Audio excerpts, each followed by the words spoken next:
Today we will learn about lysosomes. Lysosome cell के digestive system के तौर पे काम करते हैं.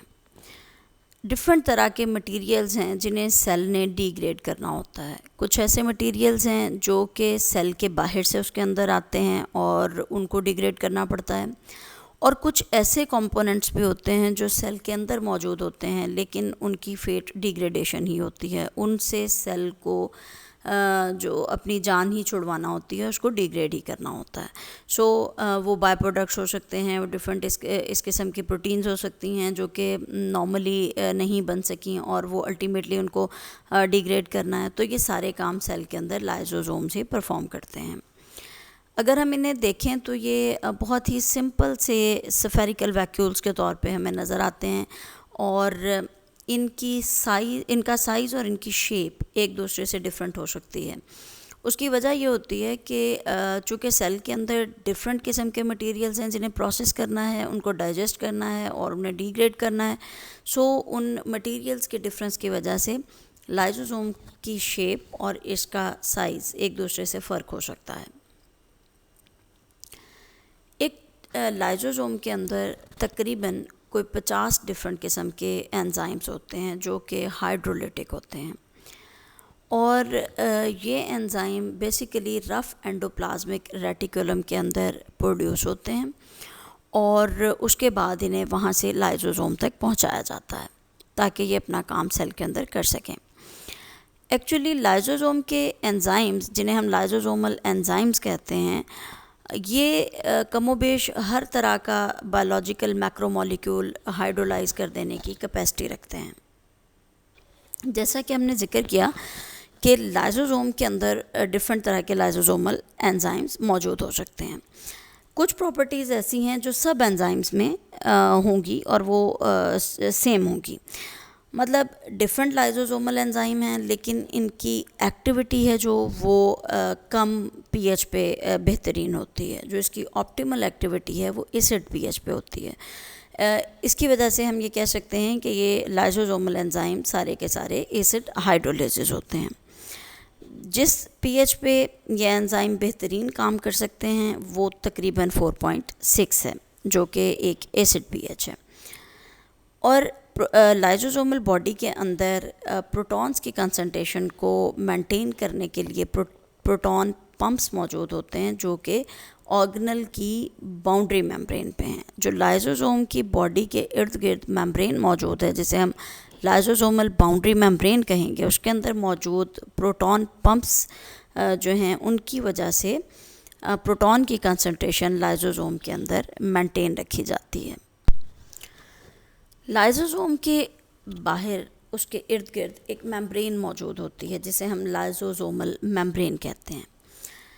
ये मेम्ब्रेन इंटीग्रल प्रोटीन से बनी हुई होती है जिसके साथ कार्बोहाइड्रेट की चेन्स जुड़ी हुई होती हैं. इन कार्बोहाइड्रेट की चेन्स की वजह से ये प्रोटीन ग्लाइकोसाइलेटेड प्रोटीन होती है, और इसका काम क्या है कि ये प्रोटेक्शन दे. अब जो लाइसोसोम है उसके अंदर हम पहले ही देख चुके हैं कि बहुत स्ट्रॉन्ग किस्म के एंजाइम्स मौजूद हैं, और इन एंजाइम का काम क्या है कि ये डाइजेशन करते हैं. ये हाइड्रोलिटिक इन नेचर हैं. अगर ये एंजाइम जो है ये इनके बाहर प्रोटीन की वॉल मौजूद हो सिर्फ, और वो एंजाइम चूँकि बहुत स्ट्रॉन्ग हैं तो ये उसको भी डाइजेस्ट कर देंगे, इसलिए उसकी प्रोटेक्शन दरकार होती है. जो मेम्ब्रेन है इसके साथ कार्बोहाइड्रेट की चेन्स जुड़ी हुई होती हैं, और इन कार्बोहाइड्रेट की चेन्स की वजह से ये जो आपकी मेम्ब्रेन है, लाइसोसोमल मेम्ब्रेन जिसकी हम बात कर रहे हैं, उसके अंदर एक लाइनिंग मौजूद होती है जो कि प्रोटेक्टिव होती है. ये कार्बोहाइड्रेट चेन्स की लाइनिंग होती है, और इसकी वजह से जो एंजाइम्स मौजूद हैं लाइसोसोमल बॉडी में वो इस मेम्ब्रेन को डाइजेस्ट नहीं कर सकते. जैसा कि आप यहाँ पे देख सकते हैं कि जो मेम्ब्रेन है इसके इर्द गिर्द उसमें लिपिड की लेयर मौजूद है, और उसके साथ ही ग्लाइकोसाइलेटेड मेम्ब्रेन की ट्रांसपोर्ट प्रोटीन्स मौजूद हैं. ये जो ग्लाइकोसाइलेशन इसकी हुई है ये बहुत इम्पॉर्टेंट है क्योंकि ये प्रोटेक्ट करेगी लाइसोसोमल मेम्ब्रेन को, और इसकी डाइजेशन नहीं होगी. लाइसोसोम के अंदर बहुत डिफरेंट तरह के एंजाइम्स हैं और अगर हम इन्हें लाइजोसोम को इन डिफरेंट किस्म के एंजाइम्स की बेस पे हम देखते हैं अगर इलेक्ट्रॉन माइक्रोग्राफ में, तो कोई भी इनकी यूनिफॉर्म या डिस्टिंक्टिव किस्म की हमें शेप या अपीयरेंस नज़र नहीं आती लाइजोसोम्स की, क्योंकि इसके अंदर बहुत वैरायटी है एंजाइम्स की। आप यहाँ पे इस फिगर में देख सकते हैं कि ये कप्फर सेल्स हैं जो कि लीवर के सेल्स होते हैं, और इनका काम ये होता है कि ये फेगोसाइटोसिस करते हैं। मतलब ये कप्फर सेल्स जो होते हैं ये फेगोसाइटिक सेल्स हैं, और ये डिफरेंट किस्म के रेड ब्लड सेल्स को इनगल्फ कर सकते होते हैं और उसको फिर डिग्रेड कर देते हैं। आपको मालूम है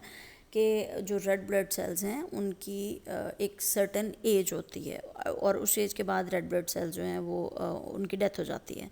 तो इस एजिंग रेड ब्लड सेल को जिसकी फेट अब ये है कि उसकी डेथ हो जानी है, क्योंकि वो एक एजड रेड ब्लड सेल है, तो उसको एनगल्फ कर लिया जाएगा और उसको फेगोसिटिक सेल्स या कुप्फर सेल्स जो लीवर के अंदर मौजूद हैं वो इन सेल्स को एनगल्फ कर लेते हैं। अब जब सेल ने ऐसे किसी एजिंग से गुजरने वाले आरबीसी को अगर अपने अंदर इंजेस्ट कर लिया है, तो क्या होगा कि सबसे पहले कुफर सेल के अंदर डिफरेंट किस्म के लाइजोसोम्स होंगे, और वो लाइजोसोम क्या करेंगे कि वो इन सेल्स को डाइजेस्ट करेंगे, और उसके बाद जो है ये जो सेल है जो जिसने अपने अंदर डिफरेंट किस्म के आरबीसीज़ को इनगल्फ कर लिया हुआ था, उसके अंदर इन आरबीसीज़ को डिग्रेड कर दिया जाएगा। सो इसकी वजह से हम ये नहीं कह सकते, मतलब डिफरेंट वेरिएबल किस्म की डेंसिटी और शेप और इरेगुलर किस्म की शेप हमें लाइजोसोम्स की नज़र आती है if we are talking about even the copper cells of the liver, कि जिसकी वजह से हम इन ऑर्गेनल्स को सिर्फ मॉर्फोलॉजी की बेस पे सेल में बहुत आसानी के साथ आइडेंटिफाई नहीं कर पाते। अब डिफरेंट किस्म के फंक्शंस हैं जो कि लाइजोसोम परफॉर्म कर रहे हैं, हम उन्हें फ़र्दन तफसील में स्टडी करेंगे कि एक सेल के अंदर मौजूद जो लाइजोसोमल बॉडी है जिसके अंदर एंजाइम्स मौजूद हैं, और वो एंजाइम जो हैं वो बड़ी डिस्ट्रक्टिव नेचर के हैं। They can actually degrade other substances which are suppose to be degraded in the cell. तो ये डिफरेंट किस्म के पॉसिबल फंक्शंस हैं जो लाइजोसोम परफॉर्म कर सकते हैं। इसमें सबसे अहम ये है कि मटेरियल्स को किस तरह से ब्रेक डाउन किया जाता है, और वो मटेरियल जो हैं वो हो सकता है कि एक्स्ट्रा सेलुलर एनवायरनमेंट से सेल के अंदर लाए जाएं, या वो सेल के अंदर मौजूद भी कुछ मटेरियल हो सकते हैं। कुछ ऐसे सिंगल सेल्ड ऑर्गेनिज़म्स हैं जो कि फ़ूड को इंजेस्ट करते हैं। वो क्या करते हैं कि फ़ूड के डिफरेंट किस्म के पार्टिकल्स हैं जो कि इंजेस्ट कर लिए जाते हैं इस सिंगल सेलुलर ऑर्गेनिज़म के मेम्ब्रेन के थ्रू, और फिर उनको उन फूड पार्टिकल्स को डाइजेशन के प्रोसेस से गुजारने के लिए डिसअसेंबल कर दिया जाता है। और ये जो डिसअसेंबली है इन फूड पार्टिकल्स की, ये लाइजोसोमल बॉडी के अंदर होती है, और इसकी जो डिग्रेडेशन हो रही होती है, इसकी जो डिसअसेंबली हो रही होती है किसी भी फूड पार्टिकल की, actually that is brought about by the enzymes which are present in lysosome. और अल्टीमेटली क्या होगा कि जो न्यूट्रिएंट्स होंगे वो लाइजोसोम की मेम्ब्रेन से पास थ्रू करेंगे, और उसके बाद उन्हें सेल के साइटोसोल में पहुंचा दिया जाएगा। इस डायग्राम में आप देख सकते हैं कि डिफरेंट किस्म के स्टेप्स हैं अमीबा के अंदर। आप फेगोसाइटोसिस के किस तरह से होती है उसको आप देख सकते हैं कि सबसे पहले जो अमीबा की बॉडी है उसके साथ आके कोई भी फूड पार्टिकल अटैच होता है, और उसके बाद उसको एनगल्फ कर लिया जाता है। एनगल्फ होने के बाद आप देख सकते हैं कि ये जो फूड पार्टिकल है ये फूड वैक्यूल की फॉर्म में सेल के अंदर मौजूद होता है, जिसके अंदर डिफरेंट जो इसकी लाइजोसोमल एंजाइम्स हैं इस पे फर्दर काम करेंगे, और इसको डाइजेस्ट कर दिया जाएगा। अब जो डाइजेस्टेड फूड मैटर होगा उसमें से जो न्यूट्रिएंट्स हैं वो एब्जॉर्प्शन के थ्रू जो फूड न्यूट्रिएंट्स हैं वो साइटोसोल में एब्जॉर्ब हो जाएंगे, और ये प्रोसेस है जिसमें जैसे फॉर एग्जांपल यहाँ पे आप अमीबा के अंदर देख सकते हैं कि कैसे फेगोसाइटोसिस होती है, किस तरह से किसी फूड पार्टिकल को पहले उसके सूडोपोडिया के थ्रू जो इनगल्फ कर लिया जाता है और उसके बाद उसको डाइजेस्ट करते हैं और फिर जो न्यूट्रिएंट्स हैं उनको एब्जॉर्ब कर लिया जाता है अमीबा की बॉडी के अंदर। कुछ मैमल्स के अंदर फेगोसिटिक सेल्स मौजूद होते हैं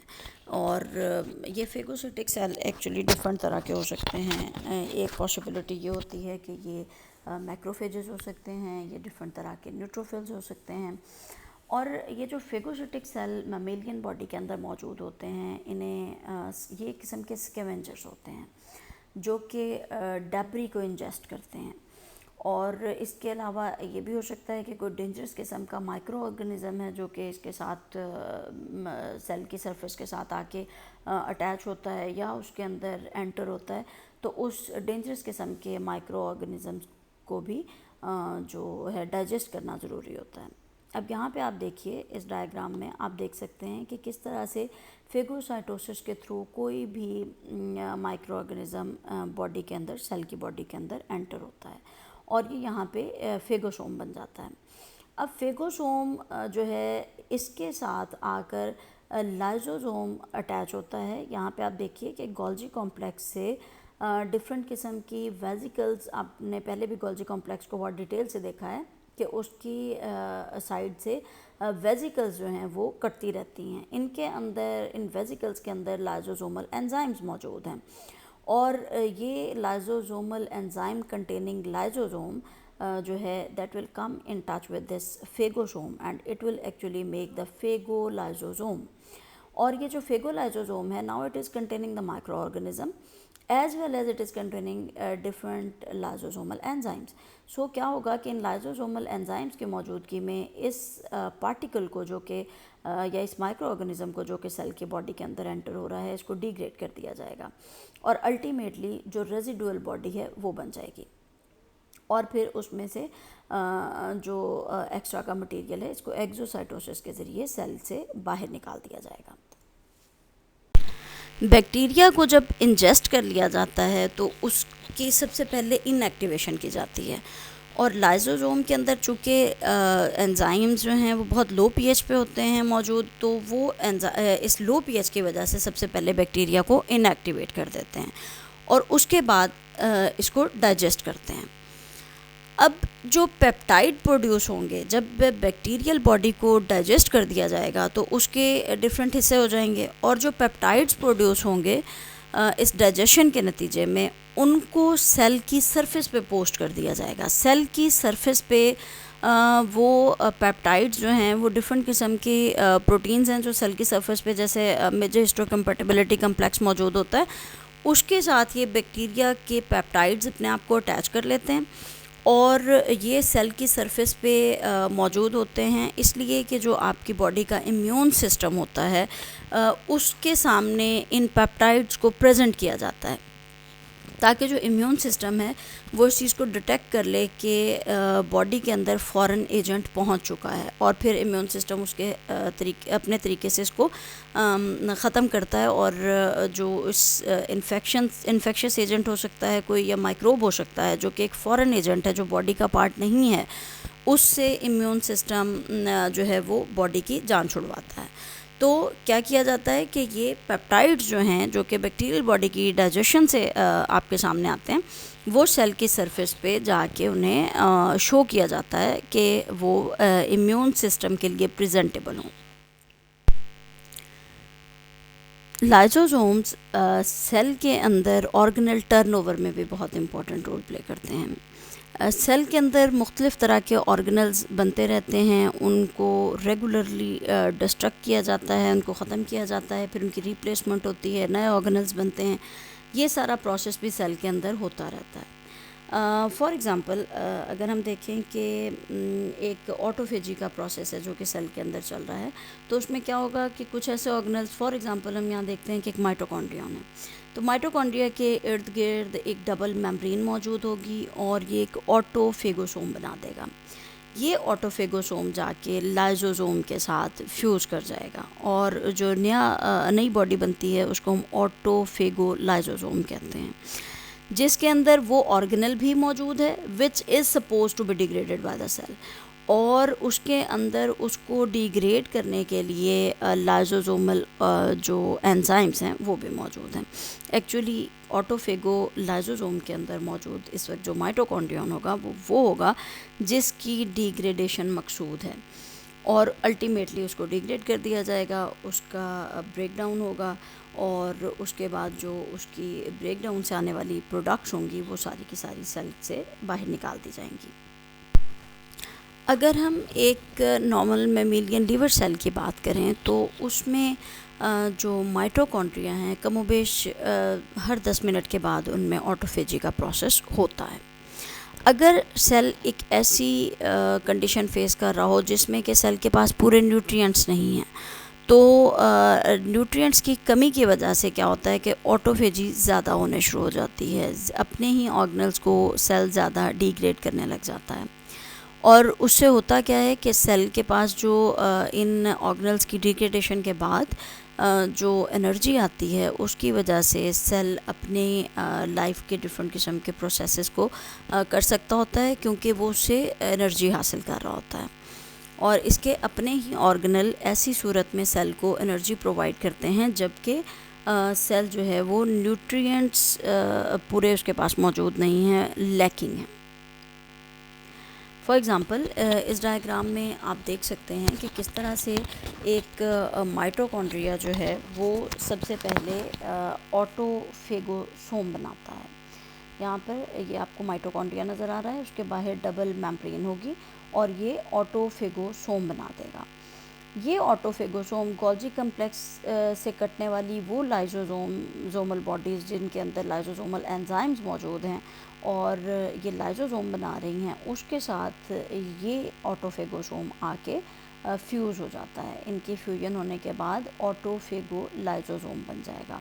अब ये जो ऑटोफेगो लाइजोसोम है इसके अंदर आपको मालूम है कि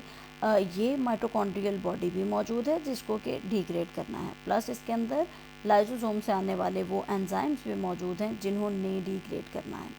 सो ये एक रेजिडुअल बॉडी बना देंगे जिससे लिपोफिशन पिगमेंट ग्रेन्यूल बनेगा, और उसके अलावा जो बाकी के प्रोडक्ट्स हैं जिनको सेल से बाहर निकालना है उसको एक्सोसाइटोसिस के थ्रू सेल से बाहर निकाल दिया जाएगा। जब एक दफ़ा ऑटोफेगो लाइजोसोम के अंदर डाइजेशन का प्रोसेस कंप्लीट हो जाता है तो ऑर्गेनल को हम रेजिडुअल बॉडी कह रहे होते हैं। मतलब ऑटोफेगो लाइजोसोम के अंदर डाइजेशन का प्रोसेस इस वक्त कंप्लीट हो चुका है। ये ऐसी बॉडी है which is containing the body to be degraded, for example the mitochondria in this case what we have discussed in the previous slide,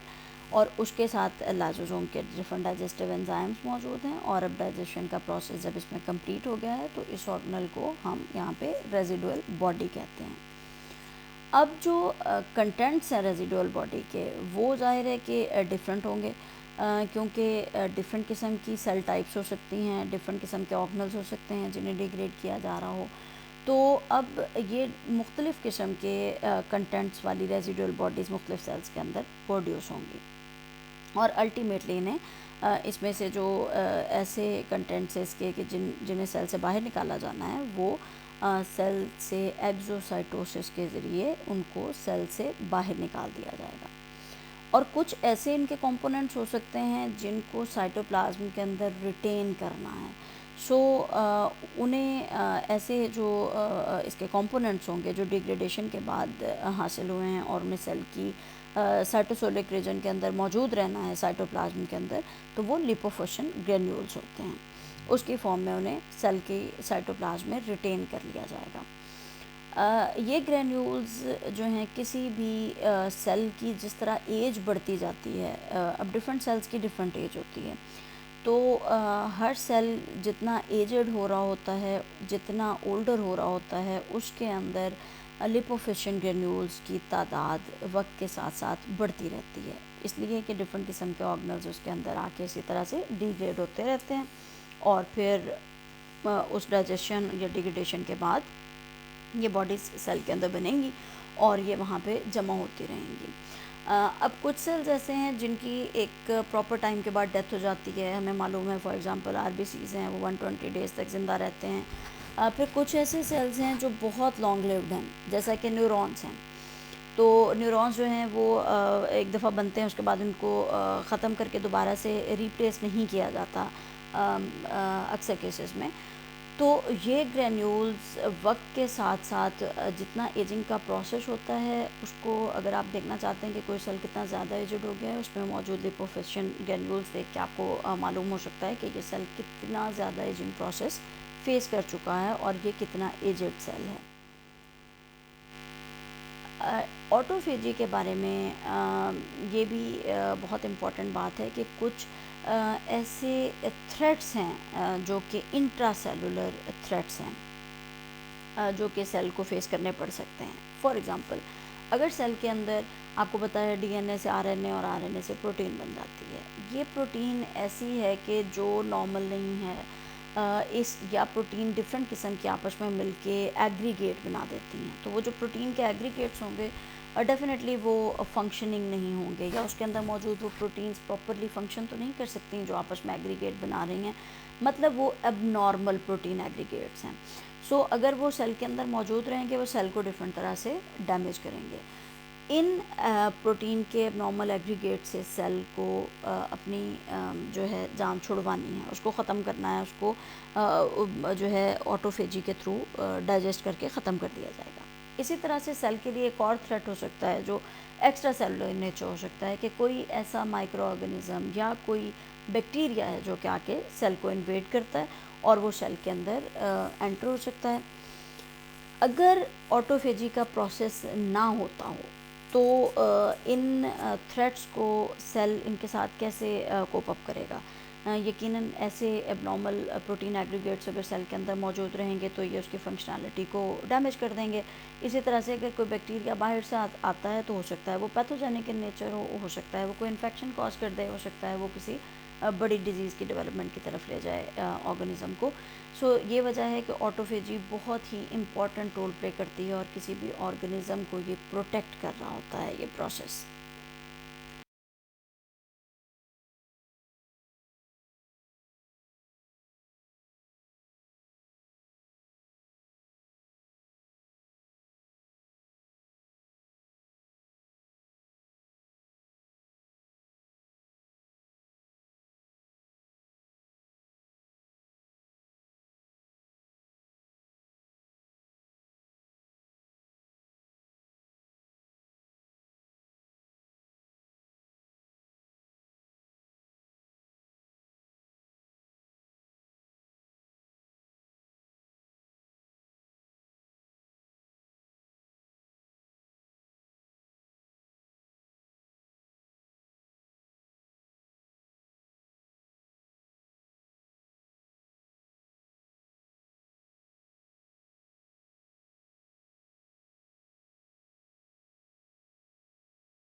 अगर लैब के अंदर एनिमल्स को हम स्टडी करने के लिए एक ऐसा एक्सपेरिमेंट करें कि उसके ब्रेन के स्पेसिफिक पोर्शंस में हम ऑटोफेजी को ब्लॉक कर दें, तो वहाँ पे जो नर्वस सिस्टम है उसको एक बहुत बड़ा धचका ये लगेगा कि उसमें बहुत ज़्यादा नर्व सेल्स का लॉस होगा। इससे हमें ये अंदाज़ा होता है कि जो ऑटोफेजी है बेसिकली ये उन प्रोटीन्स को और उन ऑर्गेनल्स को जिन्होंने इन सेल्स को हो सकता है कि वो अफेक्ट करें या उनको जो है डैमेज कर सकते हों, और उनकी इन लॉन्ग लिव्ड सेल्स की डेथ हो सकती है अल्टीमेटली, उनको ऑटोफेजी के थ्रू चूँकि ख़त्म कर दिया जाता है। तो ये जो नर्व सेल्स हैं जिन्होंने बहुत अरसे तक हयात रहना होता है, तो ये सेल्स जो प्रोटीन्स हैं और उन वो ऐसी प्रोटीन्स और ऐसे ऑर्गेनल्स जो नर्व सेल्स को अफेक्ट कर सकते हैं, उनसे नर्व सेल को बचा के प्रोटेक्ट करता है ब्रेन के सेल्स को, और वो ब्रेन सेल्स जो है वो काफ़ी लंबे अरसे तक ज़िंदा रहते हैं।